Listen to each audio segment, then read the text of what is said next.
Hi, everyone. Just a reminder that you're still muted.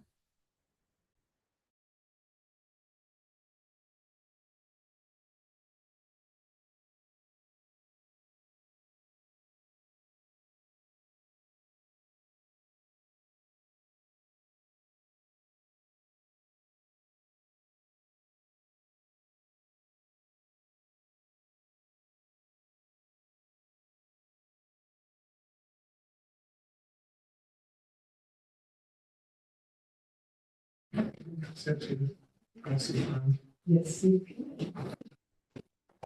Okay, Lisa, we're ready to roll? All set. Okay. Thank you, sir. All right, good evening. Wednesday, April 9th, 6:30, monthly finance and audit committee meeting. I'm going to call the meeting together, 6:36 right now. Call the meeting to order and bring up our first item of business, which is the controller's monthly update. John? Thanks, Steve. I each have a packet. I stapled everything together this month, a little different than, and so it's all in one spot. I also added a report for the ambulance service, so you see that all in place. I mentioned last month, that we give you a little update on that. So we go through that.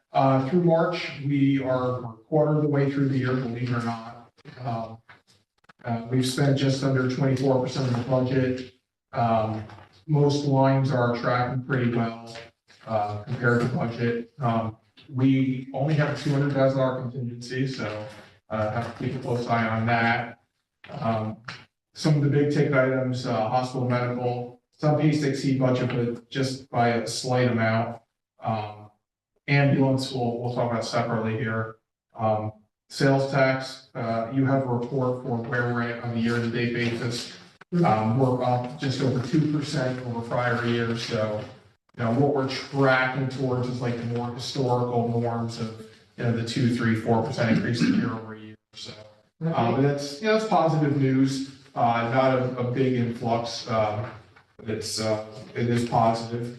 If you look on the back page of my narrative, I just wanted to bring your attention, we've talked about this before, I won't go over in detail. I encourage you to read it on your own time, or if you want me to go through this, I will. I did go through this the first time I presented it. A lot of it hasn't changed. You'll see the last bullet item, sales tax revenue, you'll see a couple of years back, we had some significant growth. The growth is slowing down.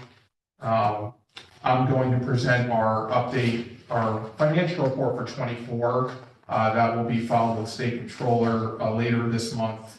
And I will give an update to the council for the May meeting.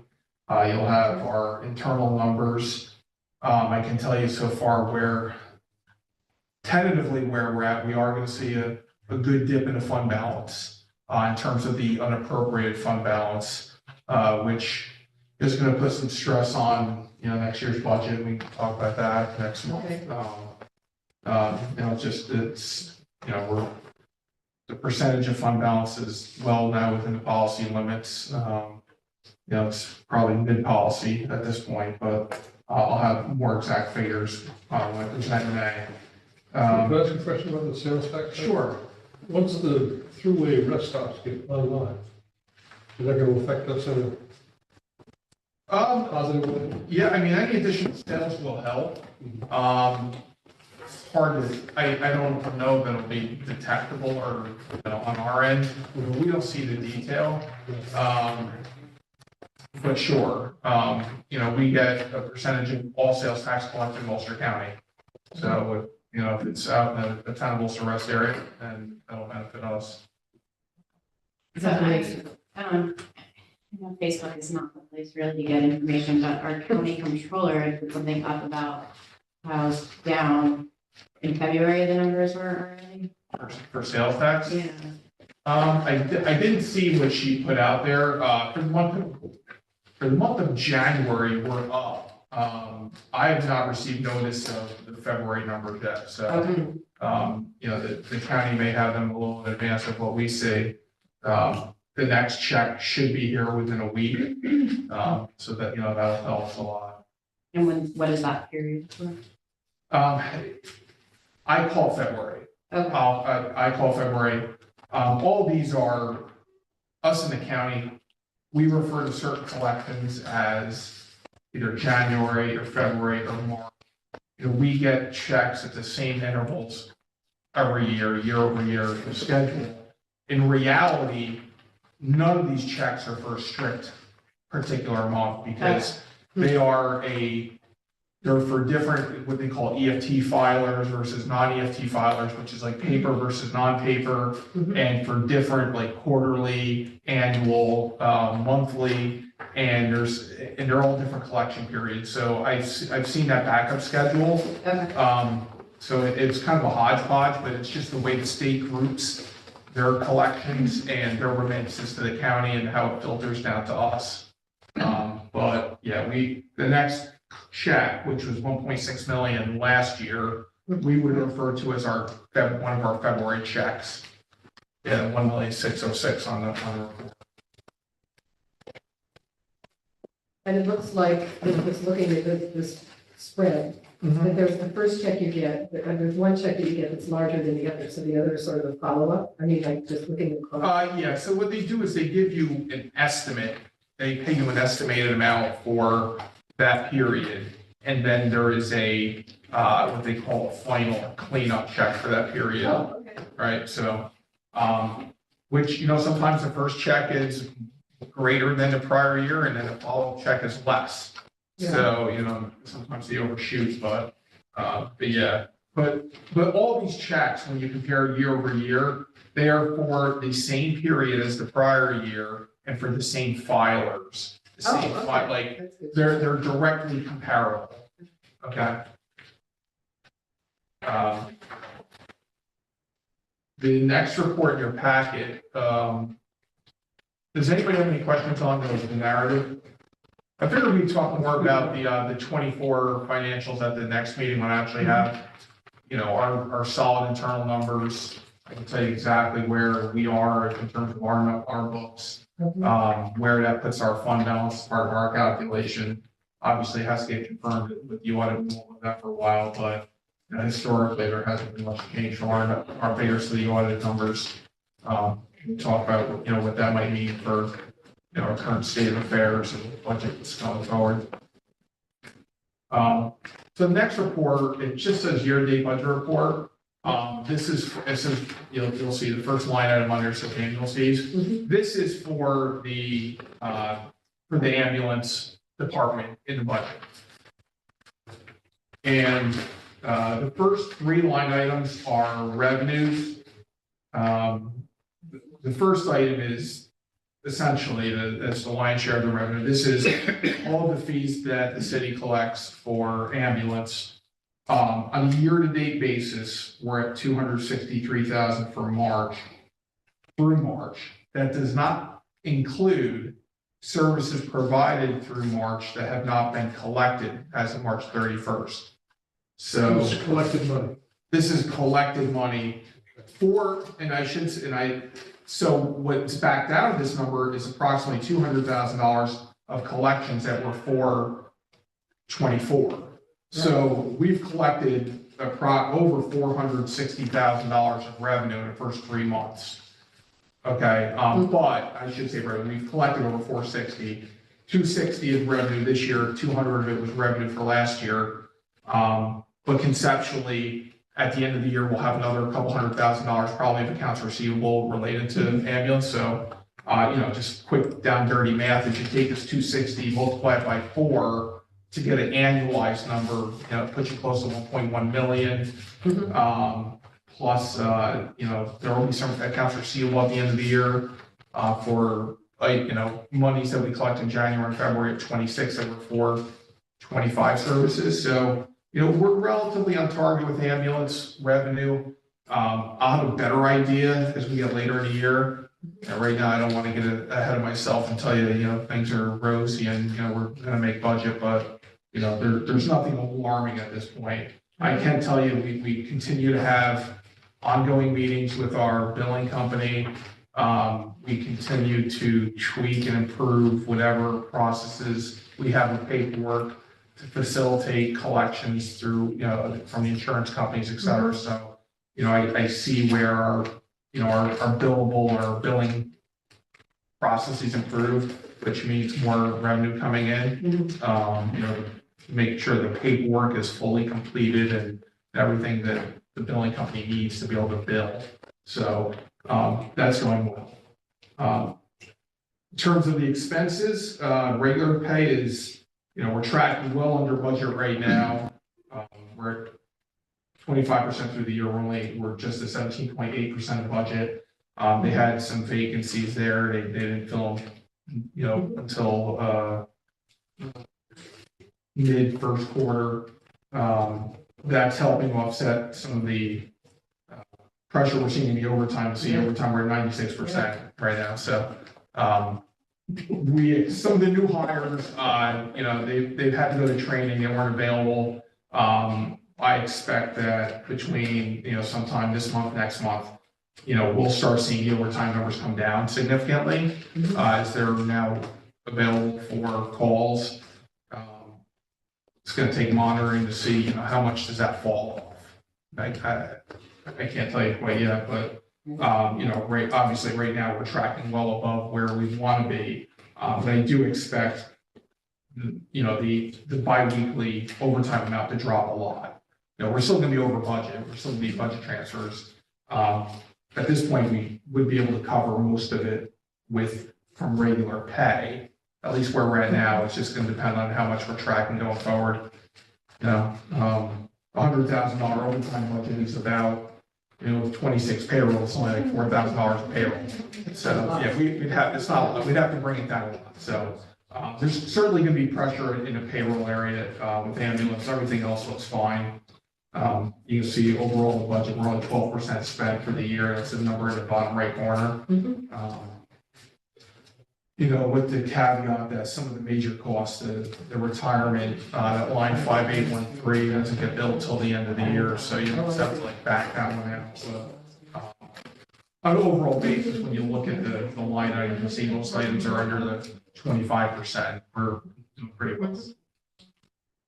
So, I'll try to keep everybody updated with this, so The summary is good. Yeah, I mean, it's a new operation for us, right? I mean, we want to see where we're at, what you're seeing here will be the basis for the budget next year, right? So, you start seeing numbers track one way or another, to give you an idea of what you might see when the budget comes out. This is Right? good, yeah, this is a big investment for us. So it's nice to Yeah, see it is a big investment. From an operational standpoint, it seems to be working well.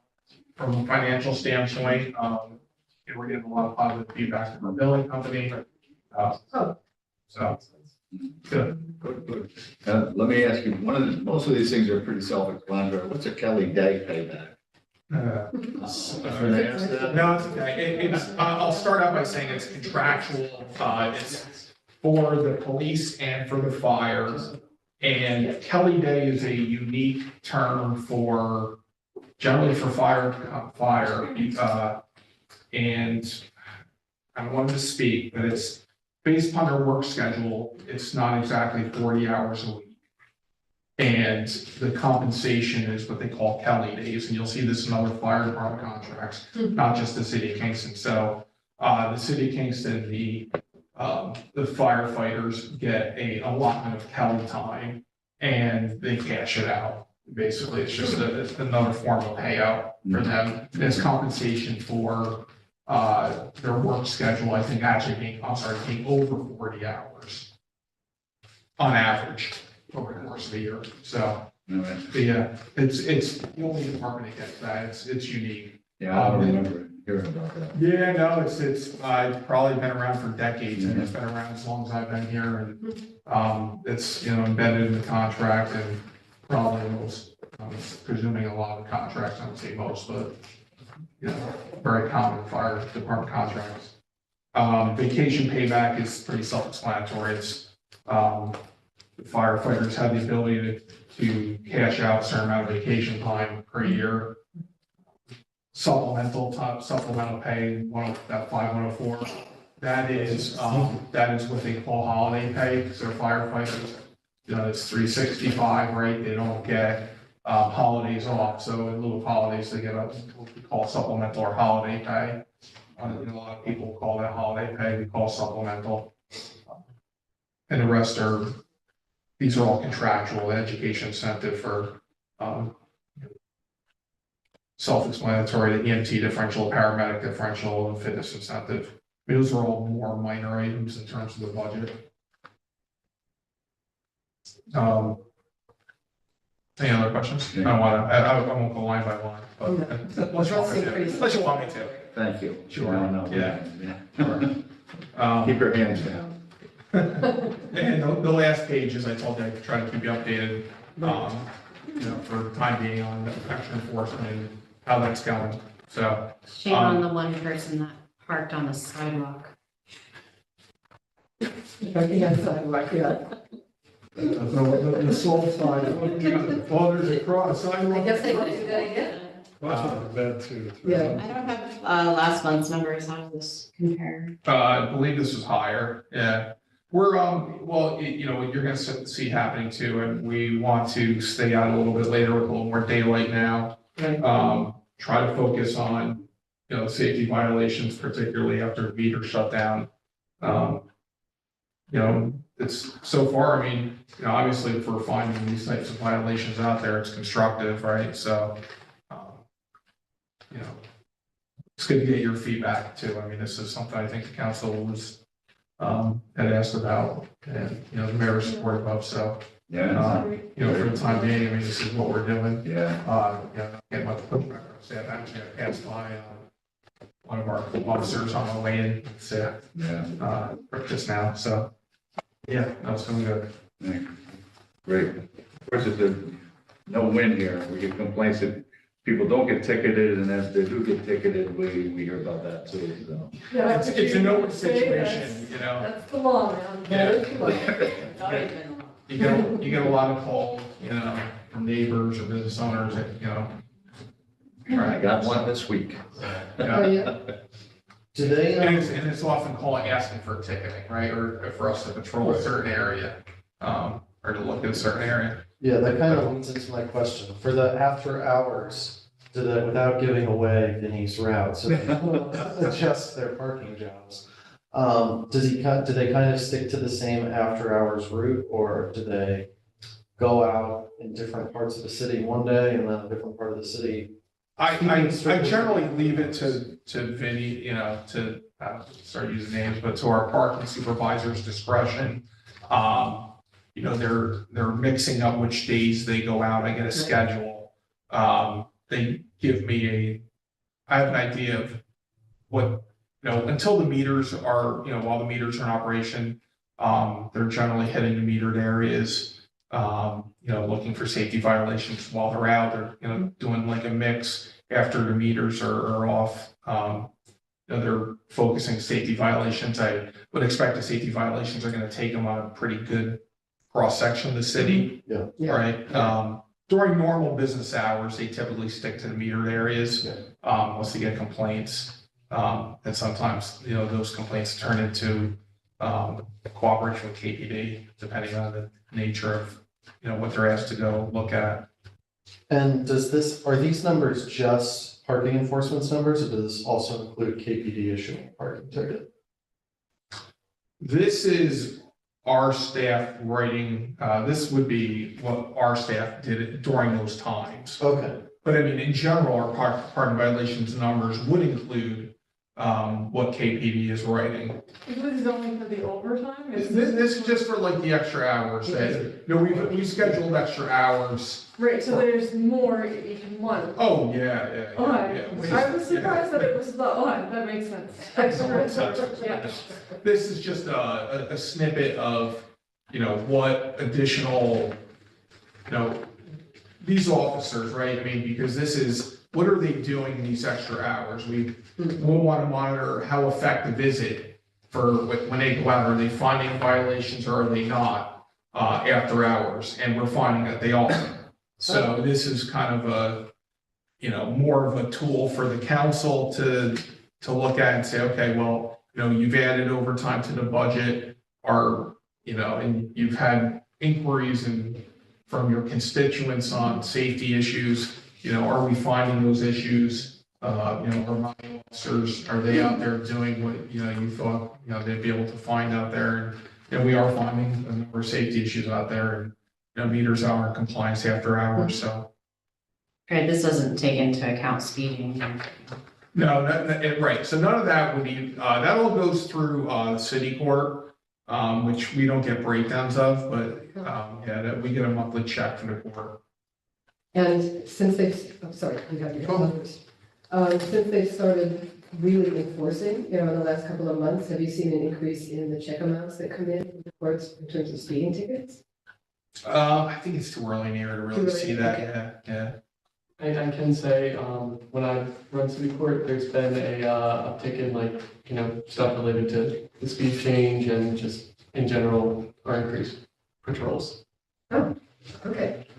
Yeah, I was one of the members of the council advocating for this with the mayor, and I think it's also critical to point out that we are in March and as the overtime has covered itself in enforcement in 3 months. Yeah. And I would hope that if your crew is willing to expand them in the budget next year.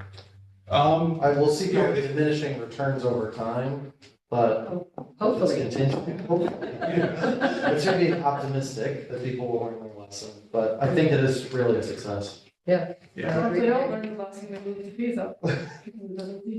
It's up to I try. mean, I said it before, I think fees should be tied to income. Hard to do. Hard to do. These are just taxes on poor people if it's flat. I think our staff are willing to do our jobs. I mean, right now, they are expanding a little bit more of what they were doing in January, February because of the constraints of time and daylight, right? So you'll see over the spring, the rest of the spring and summer that, they'll be working some more hours, not a lot more. But yeah, I mean, it's always a possibility for next year. I'm sure those are conversations I'll have with the mayor during budget time and with the council. Thank you.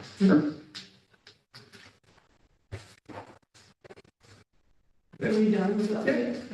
Steve, is it okay if I could add this piece in now, because I will likely not stick around for the meetings? Certainly, yeah. Okay, so we have. Does anybody have any questions for John before we wrap him up? Right. Oh, good. Thank you, Great. John. Thank you. Thank you, John. You're welcome. Okay. So we just have to fix a drafting error from last month regarding the Foxhall Flatbush project. So I will read what I will put out on the committee report. It's not chicken scratch here, so you know what I'm talking about, but it's just to fix a drafting error that, we just want to have our record keeping nice and clean for future councils. So it would say resolution of the City of Kingston Common Council to amend Resolution 68 of 2025 regarding the Foxhall Flatbush project to remedy a drafting error. The language to clarify for record-keeping purposes is to authorize the mayor to execute any and all documents necessary to secure the financing and effectuate the work specified in the bond ordinance, and it shall take effect immediately. Doesn't change anything, we already passed it. This is just to do a little bit of cleaning up. We need a committee report. Yeah, do we have blank ones? I can write that out, but before I did, I wanted to, That would be terrific. I'll try and write cleaner on here. I'm not remembering, how does this differ from the original resolution that we passed? Authorize the mayor to use. Oh, okay, that's the difference. Thank you. So it doesn't change anything substantively, it's just, getting the language clearer. They weren't ready to use the money anyway, so it wasn't, So we didn't There was- specify that the mayor is authorized to. right, so I didn't hold anything back, but that's why I thought maybe we need a special meeting, but then I was told that it's okay. Get this done, so I Okay. will, this today. And I, is that the name? Today's the Still the ninth, okay. Can we do a couple other ones? Yeah. Okay. Okay. All right, we're gonna move on to item 2 while Andrea is waiting. John, you there? I saw you a second ago. Okay. Yes, I'm here. Do you have anything to, I mean, it's kind of self-explanatory. If you want to say a few words about the transfer, feel free. Just had an unexpected expense in a couple items here, $149, no impact. Okay. Okay, so we have a committee report, transfer all accounts A1-1440-14 from A1-1440-14-5476, data processing supplies. And several items are listed here. Have a motion? Motion. Second. Second. Okay, all in favor? Aye. Anyone opposed?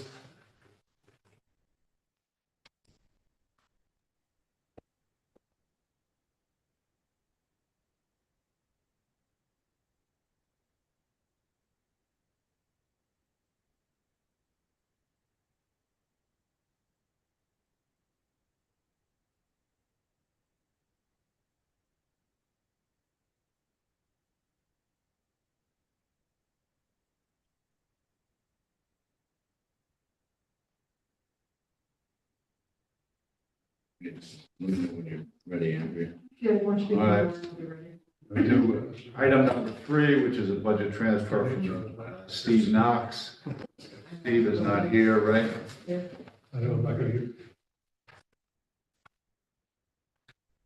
Just running again. Steve is not here yet, for me to speak if there's any questions, he has a zero impacts budgetary transfer. It's just housekeeping to cover the cost of the payout of accrued time to employees of rate service with the city. Okay. Did you say anything else about it?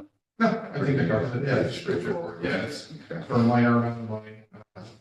Okay. Often I should say this, a lot of these transfers come from either fund balance or contingencies. So, All right, so we have an internal budget transfer with 0 financial impact.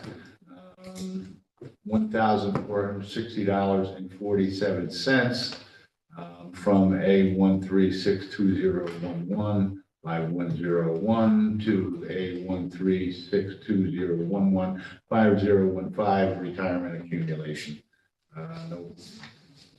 No financial impact on this. Do I have a motion? Motion. Second. Let's see.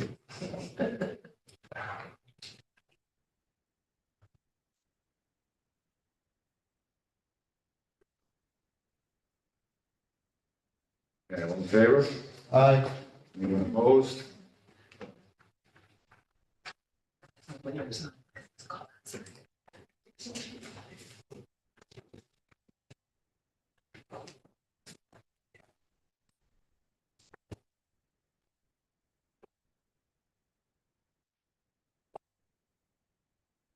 I want to clarify this next item, Steve. Okay, And there's 2 of these resolutions, or 2 of these requests we have to pull, we already approved them at these were included in that special finance meeting.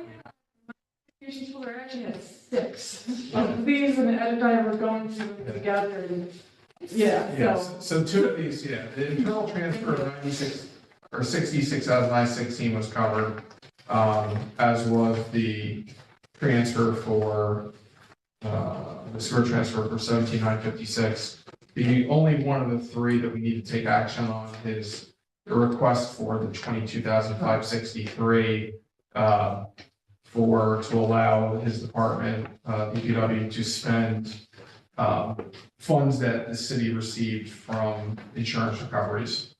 It is a 2025 transfer. This one. do you have those? You I have, all this of is, them? if you have in your packet. I don't have one now. Okay. It's probably- I didn't see them anyway. Okay. I have a question. Yes, And what does the insurance recovery consist of? just when a piece of equipment is damaged, a vehicle, equipment, it's the reimbursement for the insurance company. Oh, okay. And then unfortunately, what happens sometimes when we get the money before the actual piece of equipment's fixed. So in this case, there were reimbursements that were received in 24, for which, we're gonna have costs related to 25. I see. I don't know. All right, so I'm gonna give this one, and that's one of these things, yeah. Okay. I have an insurance question. Sure. Do our city vehicles, do they have like regular auto insurance or like a group plan that we? It's Pool all- our it's all- vehicles in, or is it under the city's insurance? It's under the city's package insurance, yeah, under one policy. Okay, cool, thank you. But there is a list, I mean, the vehicles are on. Oh, I would assume, Right. I was more of a curiosity if we were paying, No, there's no individual. 3 or 4. 150. Yeah, this one's not on Geico, this one's on something else, yeah. We go after people who, if somebody crashes into a city facility with their car, like some, do we go after the insurance company for the recovery or not? There typically would be paperwork filed with the clerk's office and with the insurance company, and then And the clerk would give a set of letters. says, that would all be handled by the insurance company. Right. We personally, like as a city, we would go after that. Okay. Insurance company would then investigate, or is that person insured, and then how to, Right. Correct. subrogate, yeah. But we would have to catch them too, right? That was the Right. fire station. You gotta see it. Yeah, that wall. Right. Well, either way, though, I mean, when we have any significant damage, should be reporting it to the insurance company, right? And we've had, I mean, there's been sure number of vehicle claims, right, that have been submitted, and, For the light poles, like when people. light poles get Brand new damaged, light light poles get damaged, as you can attest to. We've had parking meters damaged over the years. Certainly vehicles, other equipment, we file those claims.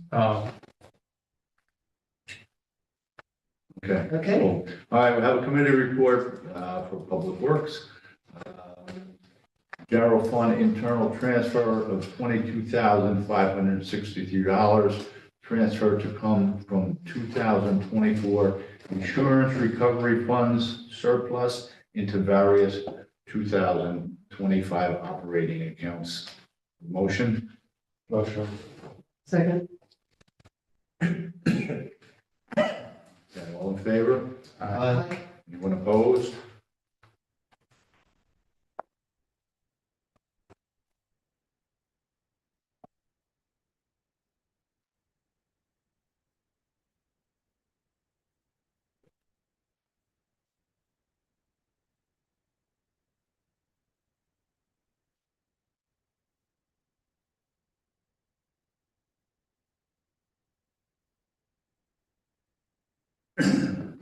Okay, next, we have budget transfer from Parks and Rec.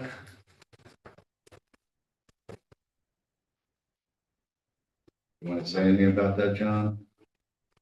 This is, this, unless you want to be here. I did notice that this has a financial impact. This does, yeah, I believe this was for the payment of accrued time for employee separated service. 27,844. Yeah, so they did inquire with the department whether or not they had funds within their own department that can cover this. So it's too early in the year for them really to offer those funds up, and understandable. So, I mean, just the background, I know we've gone through this a few times, but when employees separate service, depending on the union contract they're in, and depending on what bank of time, they're entitled to some payout of time. Generally, it's vacation time. If they've had comp time, they get paid out. Depending on the situation, they would get sick time, depending on, how they leave, whether they retired or separating service and what contract they fall under. In any event, those payouts are not they're not included in the department's budget that we adopt each year. We typically take those monies out of contingency or fund balance. We hope that depending on when they occur, like if there's a delay in backfilling a position, that we might have some funds from within the department budget that can offset some of that pull from fund balance. In a case like this where it's really early in the year, it's too early for that department to predict that they're gonna have, underages in their budget, so, she asked that we take this from fund balance. Okay, All right. great. Any questions before we move on? Pretty straightforward. Okay, so we have a committee report for Parks and Rec, contingency budget transfer of $27,844 to reconcile Parks retirement accumulation account. There is a financial impact of $27,844. Have a motion? Motion. Second.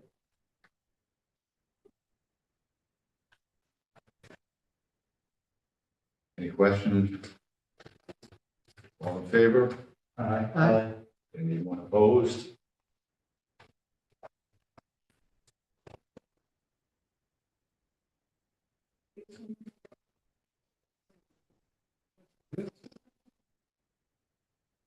Oh, that's good. Okay. We have a committee report here. That actually looks very good. Better than mine, I'll tell you that, which isn't saying much. We have a resolution of the City of Kingston Common Council to amend Resolution 68 of 2025 regarding the Foxhall Flatbush project to remedy a drafting error. The language to clarify for bookkeeping purposes is to authorize the mayor to execute any and all documents necessary to secure the financing and effectuate the work specified in the bond ordinance, and this shall take effect immediately. Very well read. All right. Motion, Motion. second, Second. all in favor? Aye. Thank you. Anyone opposed?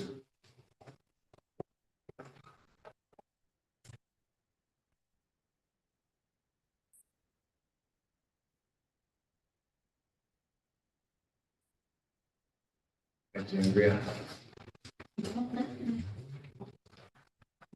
You're good.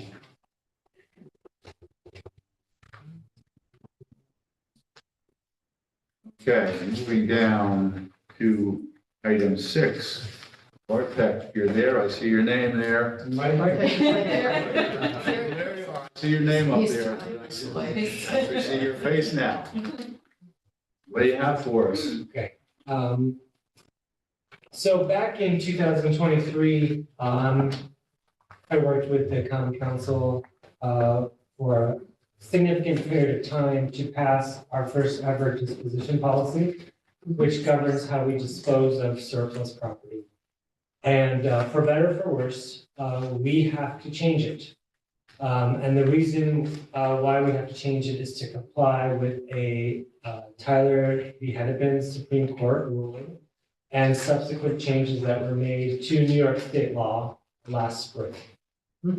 This governs only properties that we acquired via Article 11, which is for tax liens, and via Article 19A.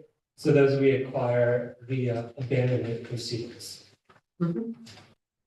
So bear with me here. I'm just going to take this step by step. I tried to summarize the major changes that were made. And, the original disposition policy, it prioritizes transfer of properties to the land bank first. So the changes to Article 11, so these are the properties that we acquire for back taxes. In order for the land bank to be eligible to receive that property, meaning the first right of purchase, currently they have the first right to purchase property with 1 or 2 unit residential properties plus vacant property. Proposed, this would be 1, 2, or 3 unit residential properties plus vacant property. Currently, in order to qualify, that property had to have a back tax and fees threshold of no more than 30,000. Proposed is none, meaning they would be eligible to receive all properties that were 1, 2, 3 unit or vacant, irrespective of the back tax amount. The sales price. Currently, they are only paying $1 upfront for these properties, and then paying a tiered amount based on the affordability of the final sale. What's proposed is that they would have to pay the full assessed market value or the appraisal value upfront, whichever is lower. So as you can see, their upfront sales price is going from potentially $1 to probably a couple $100,000 for most properties in the city of Kingston.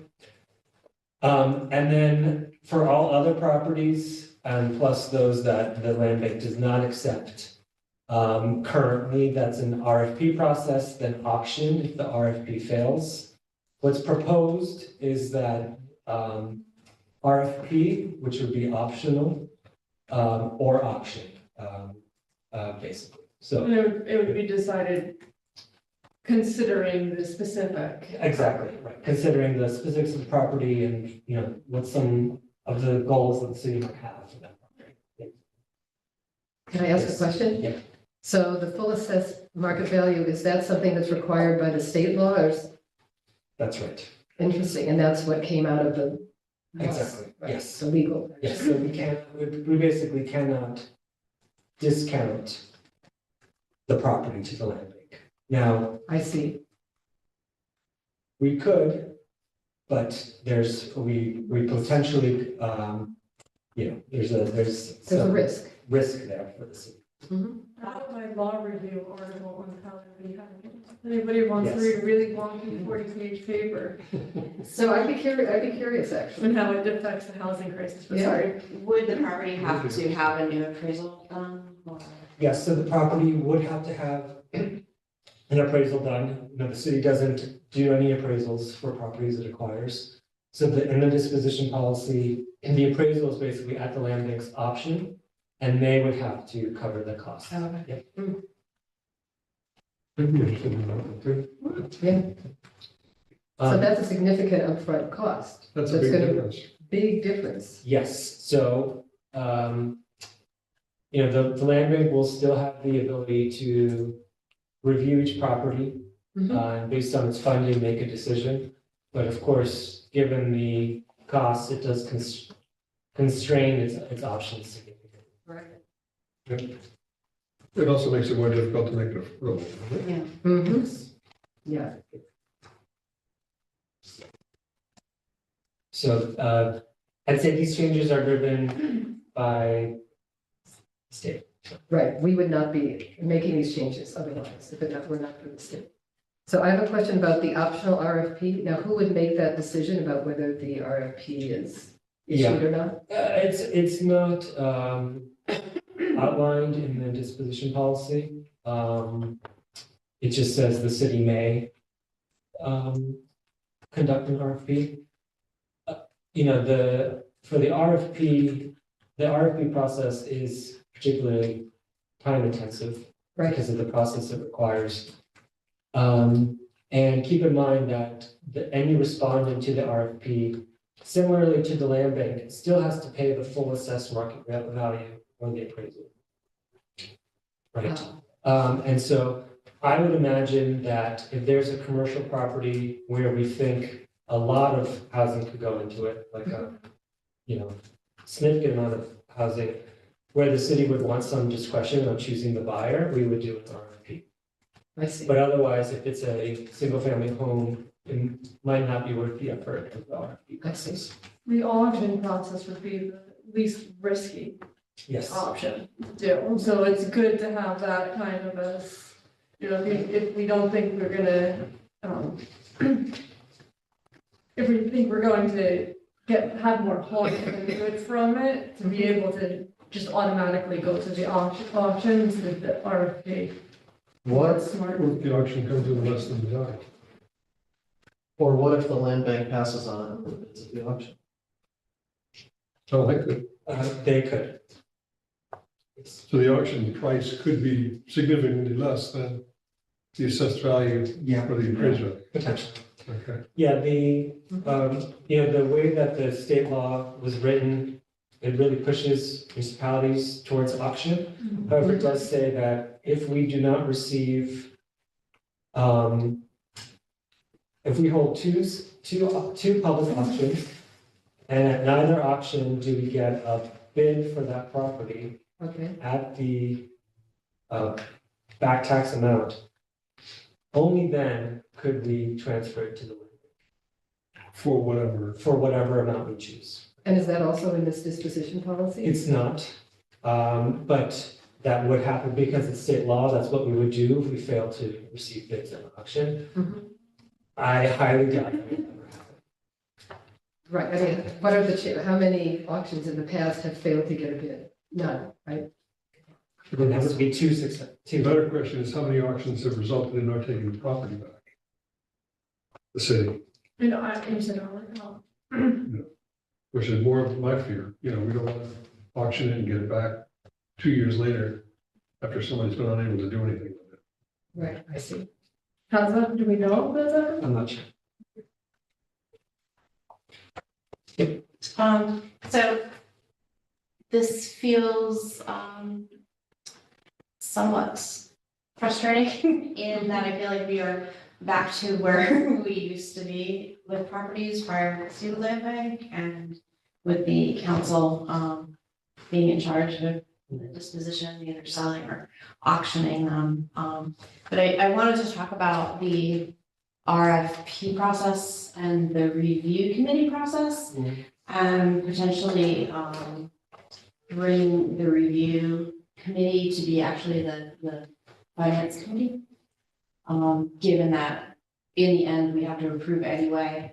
And I think that some of us have received quite a bit of, commentary about the last review situation. And I think that it would just behoove us to just have one process and it be as, clear to the public as to what's going on. So. Anybody else? I'm worried. I mean, I'm one of the people who've been dealing with the backlash from the confusion from that last committee, finance committee issue. It was a real issue. And I'm kind of still dealing with it. So I would like to be clear, concise. Public needs to know who's in charge of this. It should be one. Yeah, I would agree with that also, especially because the city council in the end has to vote on it, so. Yeah. Since in the end, the council has to vote on it, then a committee should review it. Well, I mean, there could be outside input, if citizens had input or other, ideas about it. And I would say that it was frustrating to really just receive those score sheets without a lot of context and not really provide me with any guidance on how the review committee actually reviewed those proposals. And I think having it be in a finance committee would allow more public oversight to it in addition to our oversight. Less meetings for you, Mark. You have a full plate. I'm supportive. I can see, first of all, there's going to be less RFPs overall with this process. I sometimes see for particular properties, could be helpful to have an outside perspective. Well, that's what I'm definitely supportive of this idea. I think it makes a lot of sense. It's more transparent, it's clearer. But I was wondering if, as we were talking, I didn't mention this when we talked earlier, but maybe have something in there that we could invite people, community members to be a part of the conversation, something like that. And that's just like, again, it just kind of popped into my mind, which is why I didn't, but I definitely support the finance committee being the review committee and probably some kind of language like can invite, not shall invite. something like that, that might in case we want community input. Right, and we might really want it. I mean, we always want it, but we had, Because you know, of sitting a at the particular table. location and the Yeah. input from the businesses or people who are around it. Things like that.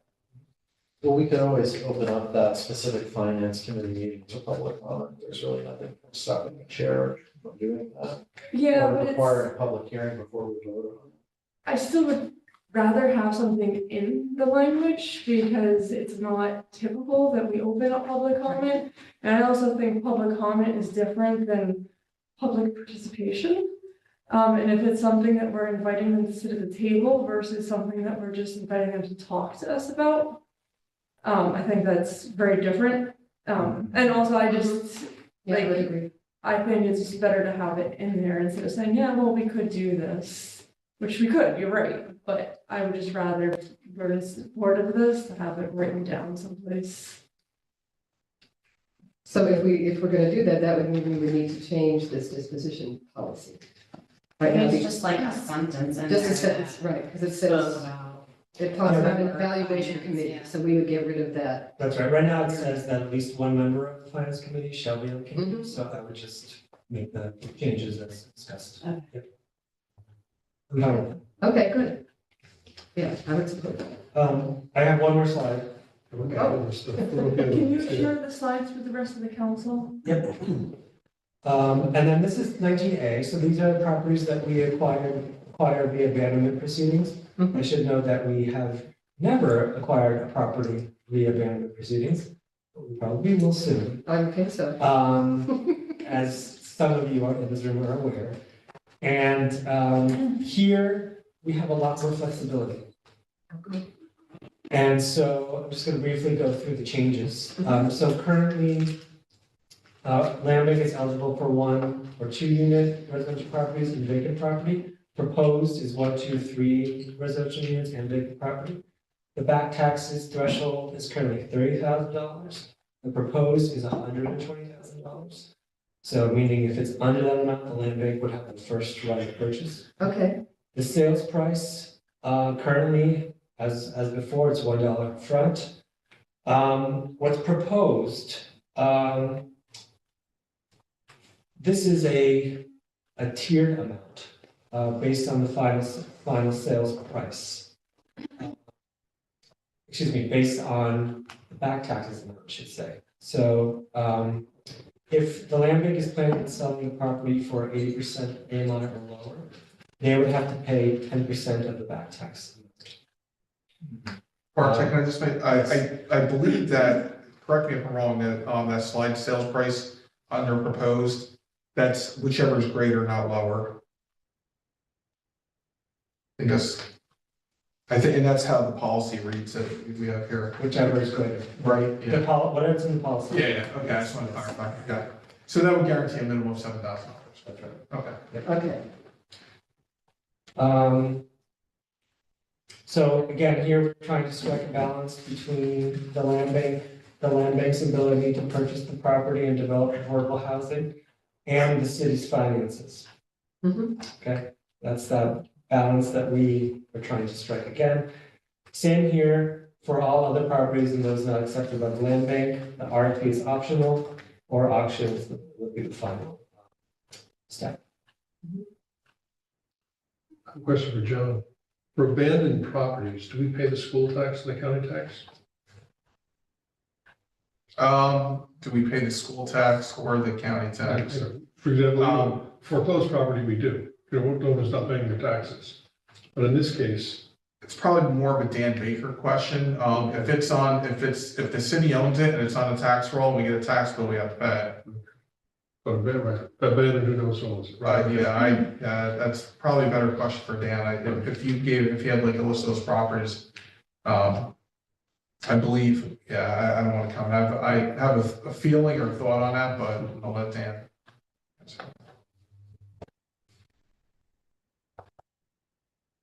Any other questions on this? Fails? Well, no, but No, but we don't really have a choice. we don't have a choice, okay. Okay, so we have a committee report from housing. Is the addition of the following fees to the city of Kingston fee schedule. No, Whoops, oh, gee. There we go. and you'll make that change. I will make on that the- change if Steve wants to write with changes or. if he Can I wants see to- that version? Okay. I'll make those changes. Right, I think a because- policy for disposition of surplus city owns property, including authorizing the finance and audit committee to be the review. For any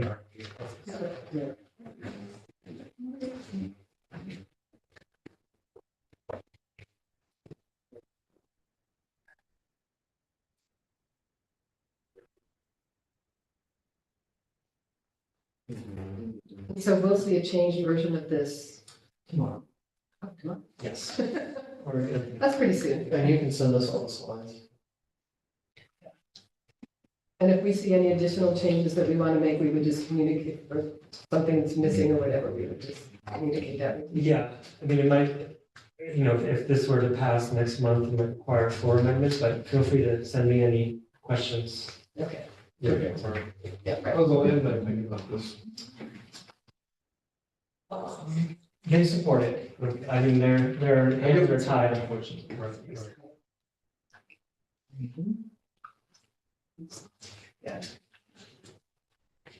Well, we have to act in accordance with state law. Yes, we do.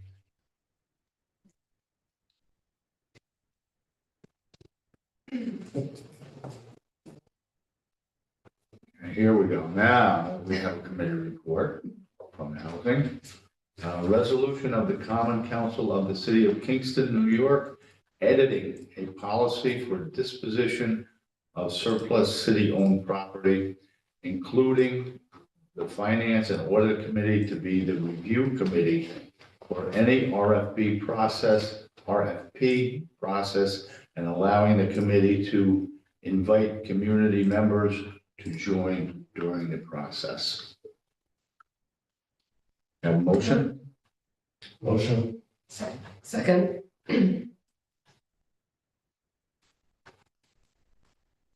Favor? Aye. Anyone opposed?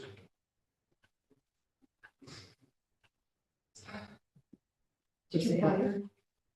Oh, Oh, well, we're not ready. that's right. We're interlopers. Ready. No, we on the committee. Ray told me that Oh, you okay, were. no, so then yes, aye. Yeah, I got a text today saying that Yeah. he was chairing and you were Right, just that- voting. I'm in favor. I think it's a great It idea. takes two to replace Rennie. I know, I think it's a great idea. So does that mean you have to sign all the other ones Yeah. too? So the second, I don't know. the second Just leave it. Second kind of act of this is an amendment to the city's fee schedule. We are introducing 2 new fees, which is anyone that acquires a property, surplus property that we acquired via Article 11 or 19A has to pay an administrative fee to the city of Kingston for the amount of $1,200 to cover the city's costs for acquiring that property in the first place. So that's all this second. That was another unintended consequence. Right. It only costs $1,200 and that kind of administration to do those. I think it's a good first pass, and I think it's now in the fee schedule so that we can review it on a regular basis. Okay, It's hard because each property is going to be, it's gonna be different. Right. so, Okay. but again, Seems like a bit of a steal. Okay, anyone else? Okay. Committee report reads, addition of the following fees to the City of Kingston fee schedule. Fee for property, for purchase of a property acquired through the rent tax lien foreclosure process, $1,200. Fee for purchase of an abandoned property acquired through the 19-A process, $1,200. Have a motion? Second.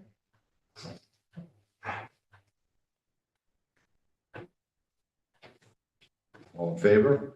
Aye. Anyone opposed? Good job. Good. Can I just, I'm gonna go home and eat dinner and sleep before tomorrow's test. But I have two things, do you mind, Steve? Go ahead. The skate park project, I just wanted to clarify, because you all saw it in the email from Ruthvan. There was a change, which normally it's the 48 hours unless there's approval of me, but from me. I did give her approval because it doesn't change the substance. So there's no reason, unless you don't want to move forward, in terms of our rules, to not move forward. Okay. Because it wasn't a supplement change. Right. So I just wanted to let you know in case you saw that. And then I just have a comment for the council microphones, because I think Steve and I were the only ones on the council when we bought these. There is always some confusion with public members that our microphones are newer than they are. We bought the TVs and all the sound equipment and the cabinets right around, well, after COVID. The microphones came way before that. And in case you don't get comments, I do receive comments from public members during meetings that they sometimes have a hard time, there's some cutting out. Sometimes it's you, and that's when I tell you to hold the microphone closer, but sometimes it's the microphone. But I just wanted to clarify that these microphones were not part of the $90,000 that we spent on this equipment. It probably is time, in my opinion, that we remedy. Can I add something to what you're saying? That, Yeah, I mean, I'm just saying this I was because just I'm gonna- leaving, I was but gonna echo that the reason they're getting older, they don't hold their charge sometimes throughout, is what Lisa was telling me, they don't always hold their charge. yeah, For they the have meeting, to, depending upon how long it goes, and we can't, they're the kind that you have to put back in the deck to charge. So it's, yeah. that's why It's not you won't easy. see or you'll see our page delivering them to us at the last possible minute Right. to hold the charge. Right. So Didn't we have them repaired also, like at some? we had the system repaired. Okay. Is this a bid or? I can't is this the remember. waiting? I mean, at least it is not on the next agenda item, but I just, like I said, because I wanted to. There is an estimate in here. Did you want me to talk about it now, Andrea? No, because I don't need to be here and Jack has been patiently waiting. Yes, we'll let Jack go. And not that you haven't either, Lisa, you're kind of stuck with us no matter what, which is why No I can problem. put you or John last. Hopefully you guys realize that. Yeah. Yeah. Okay. Yeah. All right, thank you for your patience with letting me. Good luck tomorrow. Good luck. Get Thank you. sleep. Thank you. You will need luck. Yeah, just sleep. You'll do fine. Yeah. Thank you.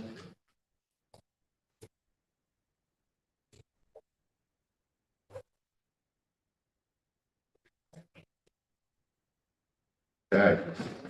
So, Moving on. Jack, are you here for the, So there's Escape two plan. proposals that have been submitted by grants management. Natalie is online to speak to them. I'm Okay. here if there's any specific questions about the project. She's handling the grant. okay. Hi, which one do you have up first? skate park? Okay, yes, we're requesting authorization for the mayor to execute that contract. And this project went before the committee last year for an application that was a CFA. And that, sorry, go on. No, go ahead.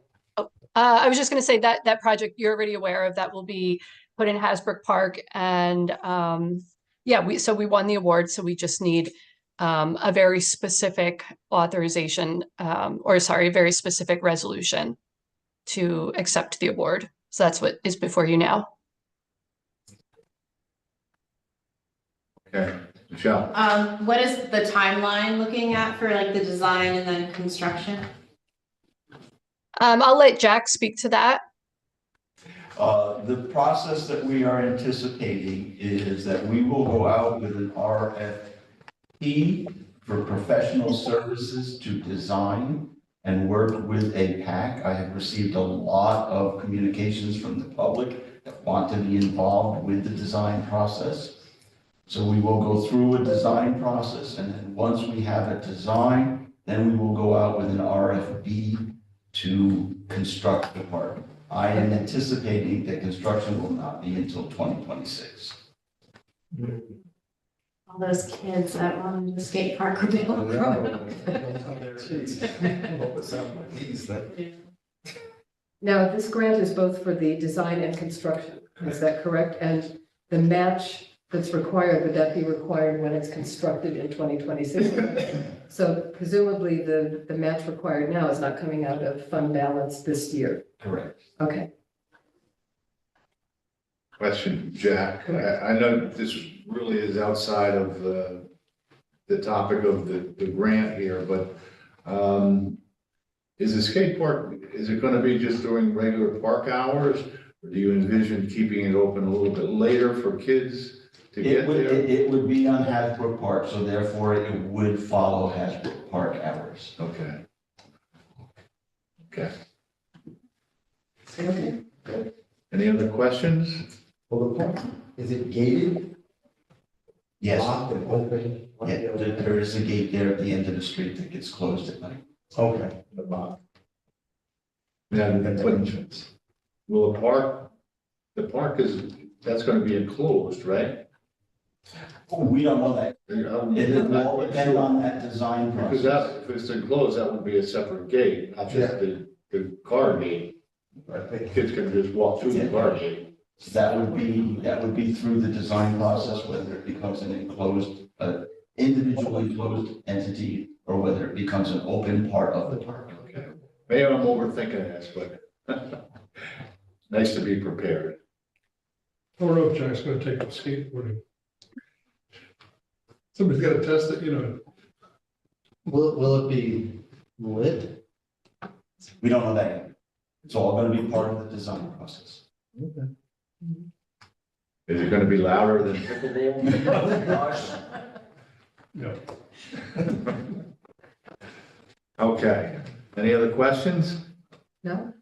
Okay, so we have a committee report that reads, request for authorization to expend funds in the first instance in the amount of 600. That's the old one. That's the old one. Where's the new one? I believe there were hard copies left on the table. I don't see it. There's the new one. Okay, there we go. Let's get rid of that. Okay. Let's start over.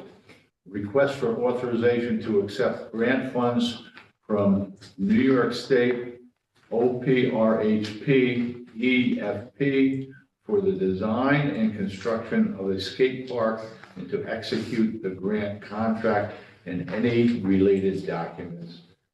There is a 25% match required, which amounts to $223,432. So that would be the financial impact. Do I have a motion? Motion. Second.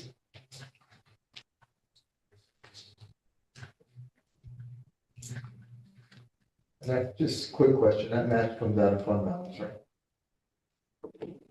John? I'm sorry, what was the question? Where did the match come from? That is, I think, to be determined. Can that come out of the park fund? Yeah, the park fund. Part of the fund. I'd probably let Natalie.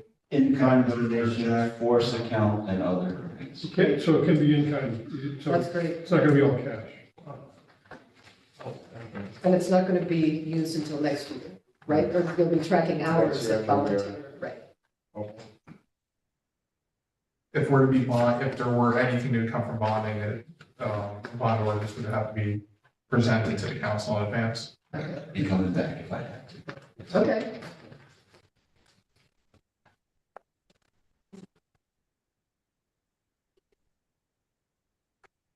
Okay, all in favor? Anyone opposed?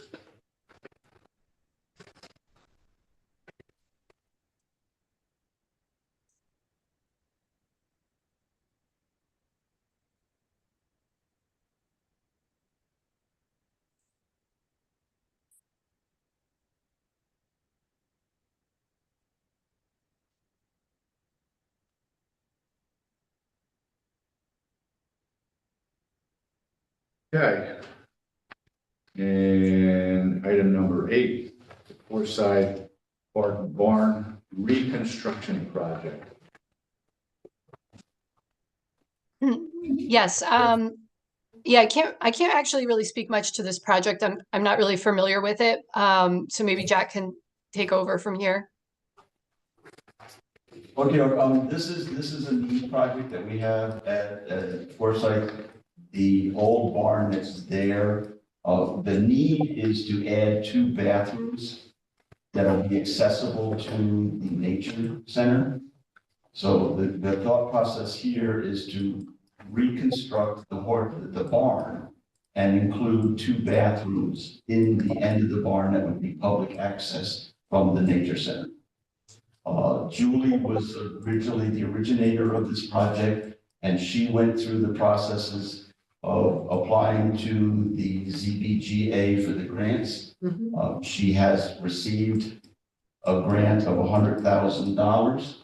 It doesn't really meet our value that we expect would have to be expended. So I am now meeting with the team to either rescope or try and phase it out. But at this point, we need to acknowledge that we've been awarded the grant and be able to accept the grant and put that into our pocket. I'll be back once I have a better scoping as to what the original, the final budget will end up being for the project.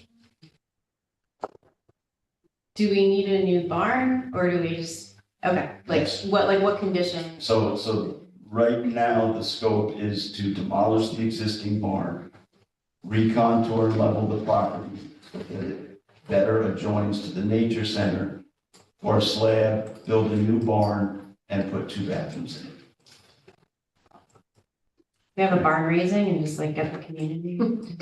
There's a lot of options out there, absolutely. Thank you. And would the barn be used for any other purpose just than just It for would the be restrooms? Parks and Rec storage. For Parks and Rec and for the Nature Center? Well, Nature Center is part of It's Parks part and of Rec. Parks, so, right. Because there's not a lot of excess space there. And by barn, are you referring to one of these little dinky little shelters that they're having? No, Or is it the main pavilion where the birds are? no, there's an existing building there now that sits between East Stadium and the Nature Center. Okay, That we would take that footprint okay. and build a new structure. It would be a pole barn type situation. And do any animals go in the barn? No. So it's just for storage, so we're not reducing their space. Correct. But that Are we concession expanding stand up this? there could use a little help also. That, you mean the one that's at the Nature At Center? the top, yeah, no, not the Nature Center, in the park. Oh, okay, that's one. not part of this. That I know it's not, but there's a, By the pavilion. a little by the pavilion, a little sort of uphill from the pavilion. This little concession stand that you would probably never really want to go to. So it will just remain storage now, this won't expand the paddock space for any animals? Correct. What it's doing is adding 2 public bathrooms that will be accessible from the visitors at the Nature Center. It's not doing anything to the Nature Center itself. And the bathrooms would also be accessible to anyone who's walking around there too, correct? Or is it just to the Nature Center? To the Nature Center. And would these be 4-season restrooms or? Yes. Actually, that would be very useful there. The people that are parked there overnight can use them. Well, you're jumping ahead to. Or we put showers in there for them. Well, when the Nature Center would be closed, the bathrooms would not be accessible. Of course, right, got it, yes. Okay, anybody else, questions? comments? Oh, I got Okay. one more. Do we gotta run the water line? Will it be a compost bathroom? Will? I don't have those details memorized yet. This was just recently handed to me, so, there will be a re-scoping meeting, so I will get that information. That would be great. There's no staff bathroom there now, right? There's no water There's nothing. facilities? There's gotta be water for the others. I don't know if it goes to that water. Yeah. Probably not to that part. I do not know. So you will come back and talk to us. I look forward to hearing more. But I do hear complaints, actually, when I'm in Forsyth Park, that Yeah, right now, There are no when the nature center runs their summer camp, they have to walk children over to Forsyth to use the bathrooms and then walk Right. back, because there's nothing at the nature center. So is there a way to, once you know what this looks like, what it looked like when you scope this out, to come back and Absolutely. update us before you Yes. even So what we're need more doing here. money or ask for Right. more What we're money? doing here today is just acknowledging that we received the grant and that we can accept the grant. I will definitely be coming back to you once we know where we're anticipating Okay. the budget and the scoping would be.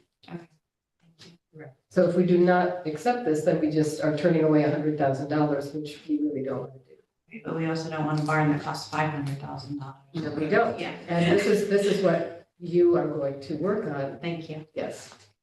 I think you're right. Okay, anyone else? Okay, Okay. we have a committee report here.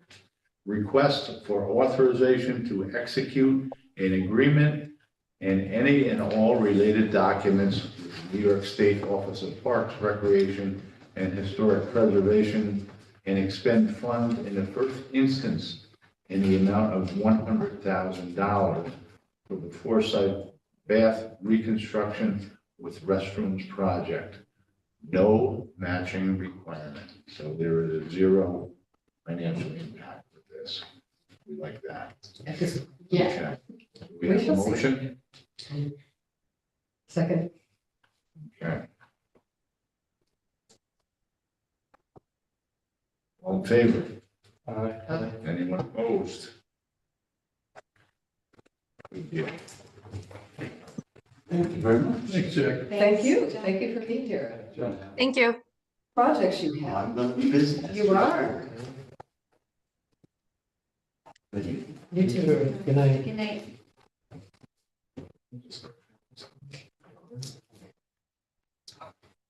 Good. I'm not getting the bear back. I don't care what you think. So we have some old business here. Don't we have to do the microphones first? The what? Yeah, Lisa. Microphones. Elisa's here waiting to talk to us. Hello. So as Andrea mentioned, there are some complaints that the microphones go in and out. And Kyle did go up and he tested them, and some of them have loose wires, which it's the neck of the microphone where the loose wire is. And they're not able to repair it, so they would have to be replaced. So the price that is in front of you on the committee report, that is to replace the microphones as they are right now. He did also speak to them about changing the kind of microphone to make them handheld like the public uses. And unfortunately, while they would probably last longer, they are quite expensive. So those microphones would be $1,000 each. Oh. And that does not include the microphone stands to go with it or the charging.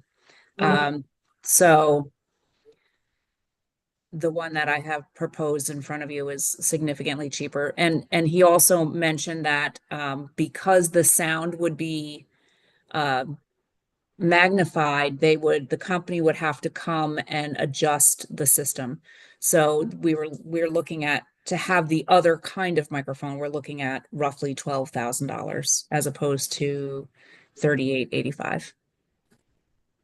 Well, is this, and better quality, or like, we potentially have the same issues? They're updated. So hopefully these will last longer. Okay, But it would certainly help if when you pick it up to speak into it, if you hold it by the base. okay.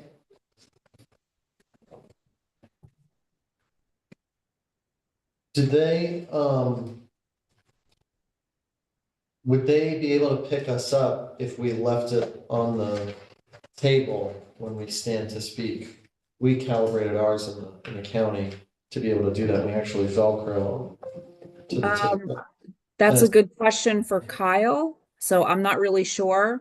But like he said, he went and tested them, and I think because we do have extra ones back there because as Sarah mentioned, the battery life is pretty short. So we have I want to say 5 extra microphones so we can switch them out when necessary. So I think that these will be a little bit of a better quality, but as far as speaking without lifting them up, I don't know if it would pick up enough of your voice. That would be good. we could test it out. Yeah. How soon would they come in? They would come in probably within a month Okay. of getting the approval, of course. So these are 15 new microphones of the same style that we have. They are, yes. Yep. Okay, Sorely needed anyway. yeah. How are we paying for this? And it contingency? This is coming from contingency. Yeah, you have the committee report, right? Not yet. Any other questions? Okay. Committee report reads, transfer of $3,885 from contingency to replace the microphones in council chambers.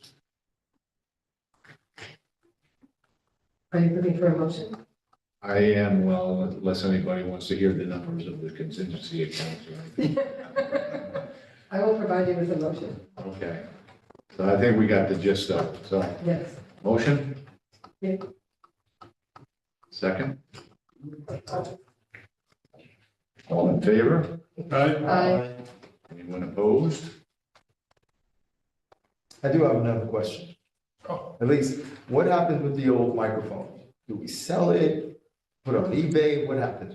I'm not really sure. I don't think that we sell them. I don't know if they're going to take them back and refabricate them, but I can find out. I can ask Kyle. Okay. Sorry, Lisa, I didn't mean to jump over you here on the list here. No, that's okay. And anything that we do sell, we actually have an auction service that we work with, that we post it on a national network that I didn't know if we it's were surplus saying property. Yeah. as a nonprofit, which has to, if we have to liquidate, we have to give it to another nonprofit. Correct. But sell, right? That's what It's covered in our procurement policy. It depends on what the dollar value is. Right. But for minimal dollar values, it just goes up on the auction site.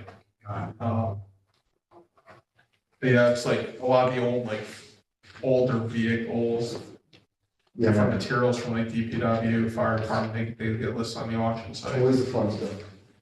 Into the budget. Yep, just revenue. Microphone. Microphone. And if it's a lot of revenue, you might see the department come in and ask for a budget transfer so they can use the monies. There you go. So that's how.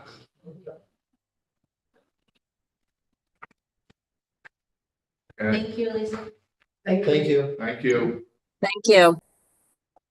Okay, so we do have the old business here. We're at the old business, okay. Old business, amending the fee schedule, overnight parking in city parks. Yes, and this is something that we actually discussed at our last meeting, but then we still had to change the language of the code, so that had to go to laws and rules, and that was actually passed at the last council meeting. So this is just now passing the fee schedule that we had discussed before, which was a violation schedule that would show the first instance would be $25, the second instance $50, and the third or any subsequent instance $100 as fees for overnight parking violations. In the park. In the parks, yes, in the parks. But overnight parking, Overnight. not daytime parking, just overnight parking. When the parks are officially closed. Not when it's snowing. But not when it's snowing, and also, as I mentioned in Laws and Rules, when, you know, that the director of Parks and Rec has authority to allow other vehicles to park overnight, whether it's an emergency situation or some vehicles that are there in any park, you know, to set up for some sort of event, she can allow them to park overnight. So it gives her a lot of discretion while still keeping people who are parking there, you know, on the regular basis. It's not a municipal parking lot overnight, no. When does park, maybe you don't know this, but, when does city park staff start their day? Do they start before dawn? Would they be able to catch somebody at, 5 o'clock in the morning? I don't know when they start. I think at 7:30, right? I think 7:30, yeah. When do our parks, no, when do our park staff start? In other words, to discover someone who's been parking overnight. That's a question for Lindsay. I feel like it's 7, but that's, I think it's, I mean, there's. yeah, a dog I mean, park at actually, I 7 could o'clock. probably look it up. Yeah. Hold on. So, But would they be writing the ticket or would your guys be writing? But by then the sun is up and people can be in the park. People can be, That was all my question. you know, and I think what's gonna happen is that will probably be, you know, neighbors or people who are Yeah. noticing there's a vehicle that's continuously parked in the park. And then they would report it, and then KPD would follow up and see if that's the case. I mean, that's just how I'm assuming it would happen. Yeah, okay. I mean, you might be there some morning at Kingston Point Park, walking your dog and seeing that there's a vehicle that's been there every single time you get I there. have seen cars parked randomly in the field because they cannot drive home safely I see. from softball, which a $25 fee is a pretty good alternative to a DUI. I think so. Yeah. In the middle of the field, no doubt. Okay. I see people coming in at 7 right now. Okay, Oh, okay. so the summer would be good. So is there a committee report for that? We can ask John. I don't have. For which Okay. one? For the, For the fees, Adding this In to addition the to the fee fees. schedule. no, there's not. can we make one up? Do we have a blank form? Let me see if that's, I don't know. See here. Here we go. Okay, and here's the. It's taken a Well while. done. It's taken a while. Right. But it feels like it's the right thing to be doing. And thank you for all of your input in terms of making it the best. We're gonna sleep well tonight. But not in the park. Not at the And that applies to any park. And it applies to any park. Yep, any park. There are people in Lawrence Park that park overnight. I'm sure they do. No. Any parks and. You don't have any parks in Ward Village? That's why they all come to Lawrence Park. There's only the Peace Park. Can't park there. Like the Peace Park. So what ward is Kingston Point Park? Is that 8? Is that Steve's? Okay, that's you. And Hasbrook. Right. Or is Yeah. Hasbrook huge? Or- Is Hasbrook in your ward? Hasbrook Park in your ward? Hutton Park. Oh, Hutton. Okay, Hutton. What about the one on Beale Street? The one that always. Oh, the baseball, the baseball field? This one? Block park. Oh. 8. Oh, Yes, 2 parks. and 3 parks. Yeah. 3 parks. And well, actually, I have count here. There is some property, I forget the name of it now, down off of Burke Street, but it's not an official street. The beach is in your, is in Steve. You got the beaches. Yeah, he's got it. I know. He's got the water developed. Right. And the zoo's not bad. Just take a little kid to the zoo. It's a lot of fun. Go find your little kid. You can take it to the zoo. Okay. I like it. The zoo is great for little kids. Oh, what, the nature center you mean? Prisons for Yeah. animals. Yeah, kids do love They it. love it. It's great. You get If to I- feel the goat. and we're putting birds that can fly, one of God's most beautiful creatures in a little cage the size of a shoe closet. I'm actually partial to the goats. Farm animal, sure, whatever. Sheep but and a llamas. wild animal. I don't know. Peacocks, you know, come on. Have you ever been to the Bear Mountain Zoo? All the three-legged deer. No. We'll find you kids next year. Bear Mountain Zoo is all animals that have been like hit by cars. Right. It's all- Oh, I didn't know this. Okay. So it's all, Named raccoons. it's all like three-legged deers and brown possums. The peacocks are, The one of saddest my bears. favorite, one of my favorite parts of the nature park. And they actually did, I heard a story that they actually got out at one point.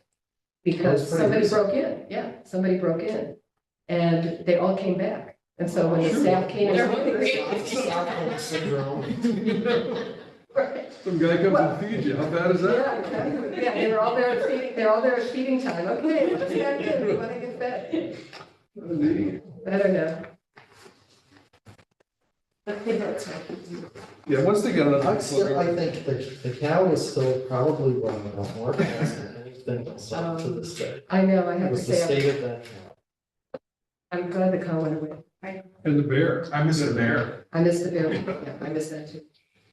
Okay, folks, we have a committee report here, a resolution of the City of Kingston Common Council to amend the parking section within the fee schedule, the following fees regarding overnight parking violations as per attached, and I have attached a document.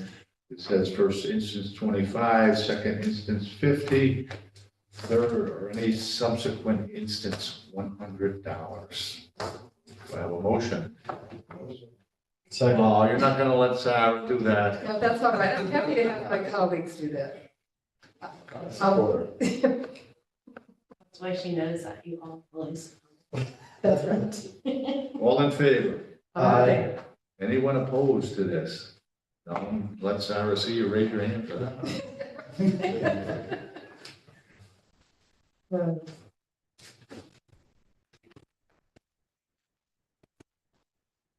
And with that, folks, So are we I done? can see Michael Schumann, and he's ready.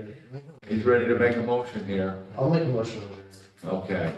Second? Second?